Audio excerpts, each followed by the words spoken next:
Hi, I'm Jenny from Success Empowerment.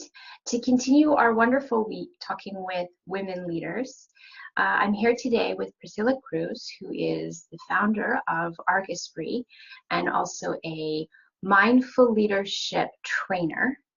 Priscilla, thank you so much for joining us today. Thank you so much, Jenny, for having me here. So while we've been talking with different women about their unique journeys, as you may know, Chantel and I were discussing a little bit about, the popular women that we see in our culture.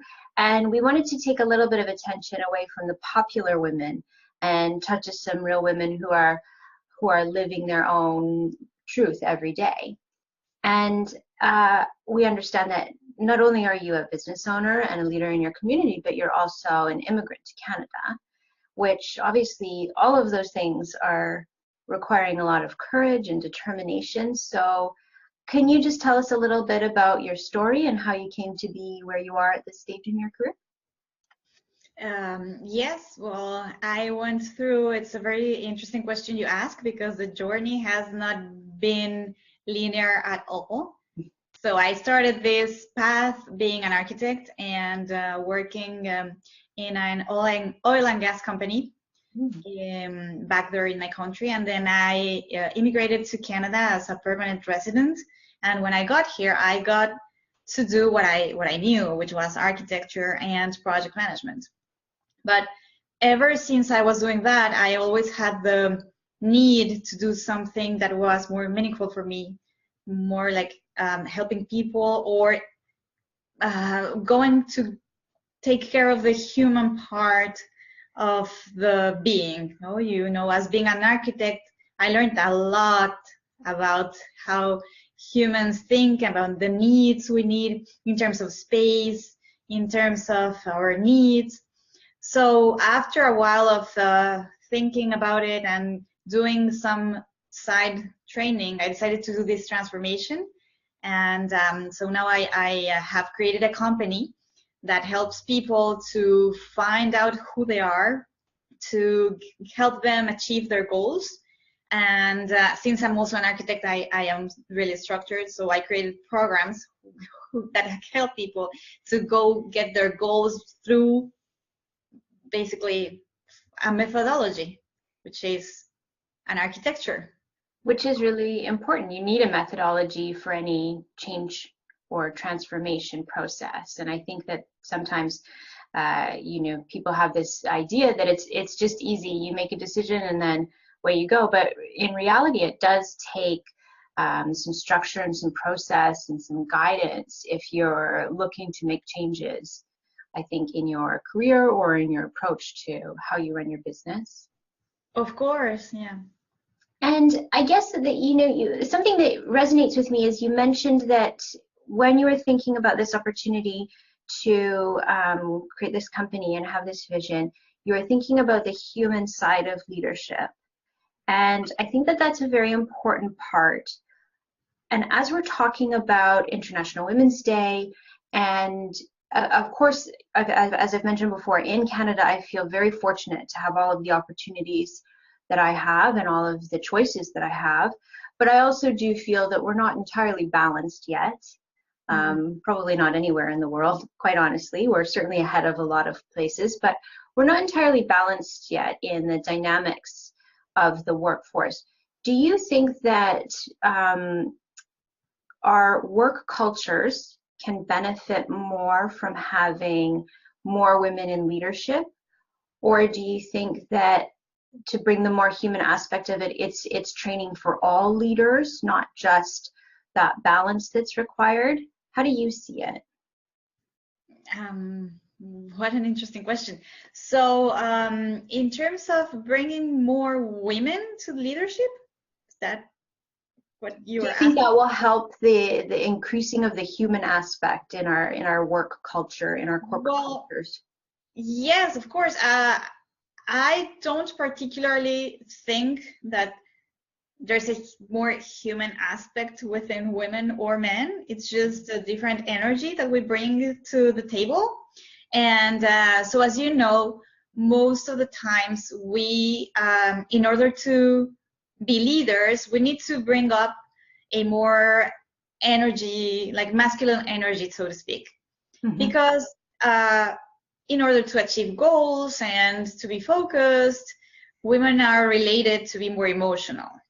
Okay. And then the good thing is that if we bring these emotions to our leadership, but knowing how to self-regulate, it can create an environment that's more inviting and more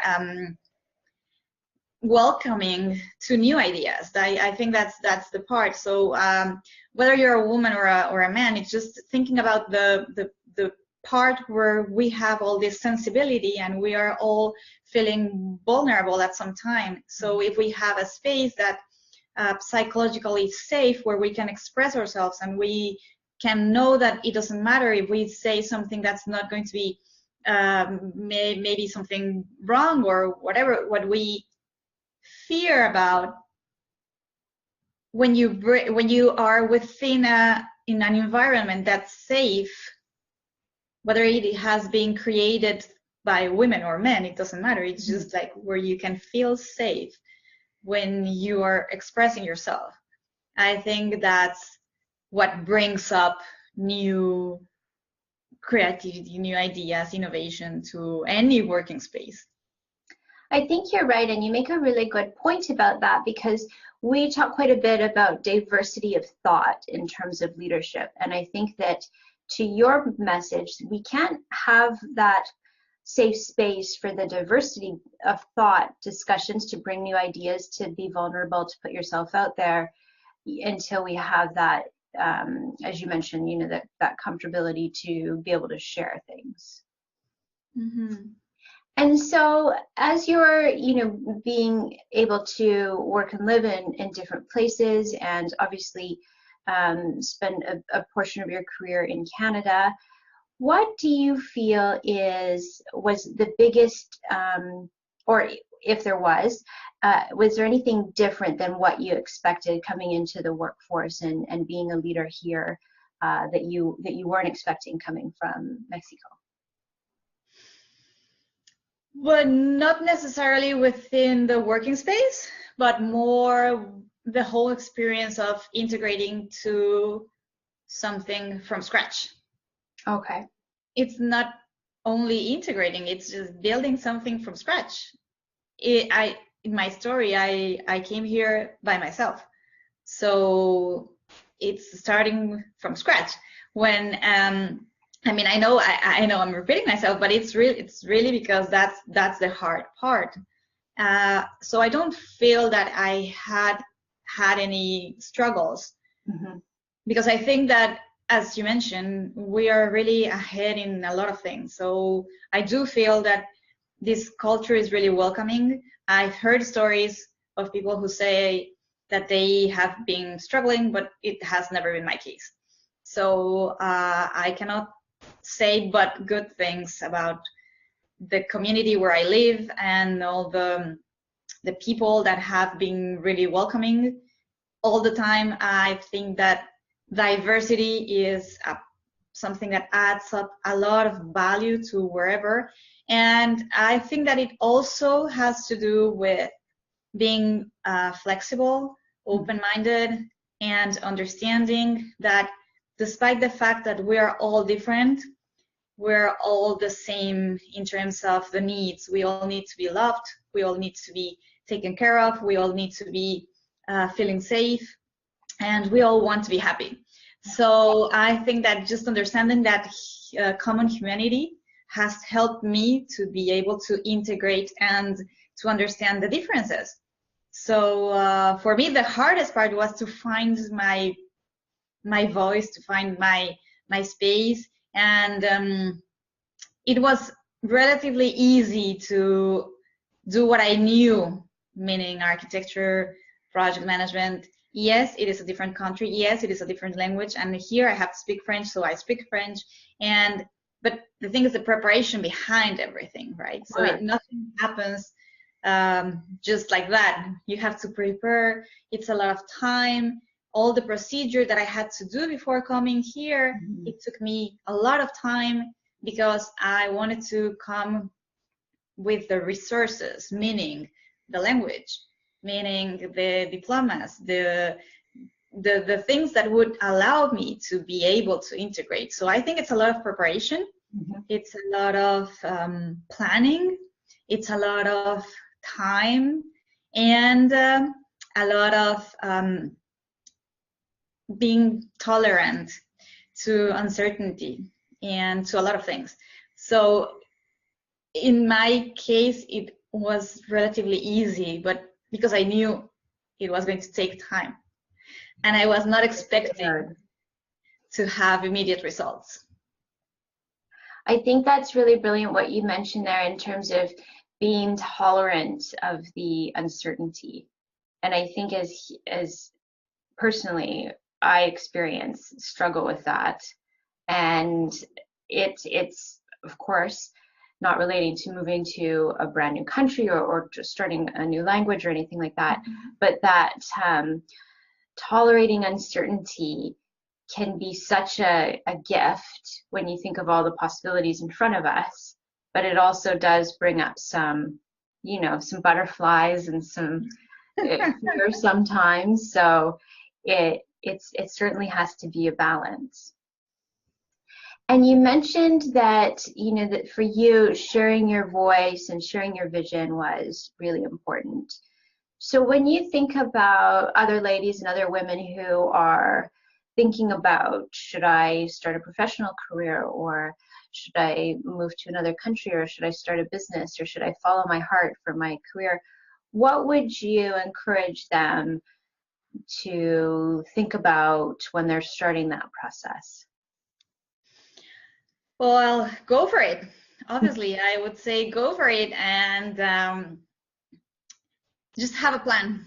That's have a plan. I would not like get tired of saying have a plan, because everything is possible. Everything is possible. I do believe that we can learn anything that we set our minds to.